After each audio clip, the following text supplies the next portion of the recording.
কথা বলতে দিব না। আমি কোনো আইন বিরুদ্ধে কথা আইন বলছি আপনার বিরোধী না সামনে? দেখি।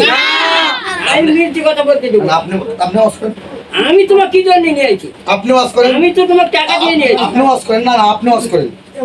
আমি বলবো যে তোমার নিয়ে আইছি কি জন্য? আপনি আনছেন দেখে আপনি এই কথা বলবেন? কি আর আইন বিরোধী কথা বলবে? কোরআনে যা আছে আমি তা বলতেছি। কোরআনে আমারও কোরআন আছে। কোরআন আপনার তাকে ভাই আমি কোরআনের বাইরে কোনো কথা বলছি? তাহলে আপনি বলতেছেন আপনি ওর গিলা লাগাচ্ছেন, ওর গিলা লাগাচ্ছেন কেন? আমি তো কারো গুজব গাইতেছি না, কারো গুজব গাইতেছি আমি? আপনি হঠাৎ করে রেগে গেলেন। আমি এটার আইন বিরোধী কথা না, ওরা বলবে। না, না, আমি তো এখানে কাউকে উল্লেখ করি না। আমি বলছি যে 15টা বছর কথা বলতে পারি নাই মাঠে আমরা। আমাদের আলেম ওলামাকে জেলখানায় ভর্তি করা হয়েছে।